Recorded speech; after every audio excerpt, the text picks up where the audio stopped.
That one-on-one relationship between a child and a teacher really does come down to building confidence and instilling that love of learning in children. And a child who loves learning, who has a positive experience with their teacher, will be that much more successful as a learner, both in the classroom and outside of the classroom in the world around them. We might be tutoring them for a specific subject or prepping them for a specific exam, but the skills that we build along the way are things that will stay with them. It's really important to have the children feel comfortable with you, because then they'll open up and they're going to be really engaged in what they're doing. You know, it's really great to get to have that one-on-one, personal relationship with a student. You get to know what their interests are and what they do in school for fun, and you keep track of those things. When a child and a tutor have a good chemistry, it's a special thing. It's like for a grown-up finding a doctor that they like and trust. There needs to be that comfort, that camaraderie, and that trust.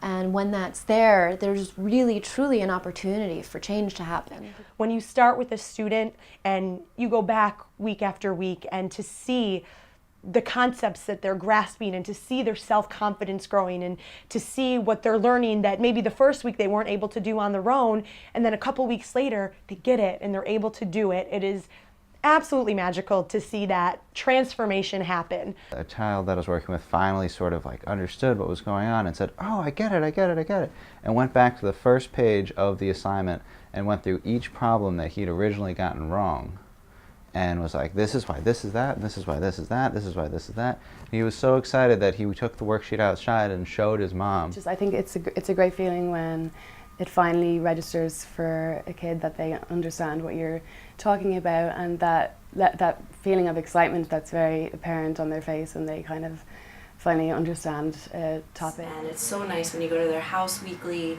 and they're so excited to see you, and then you're starting to do the materials and you can really see them progressing, as opposed to being in a classroom, and it's kind of harder when there's so many kids to pay attention to. I also think it's important to have as much fun as possible with the kids.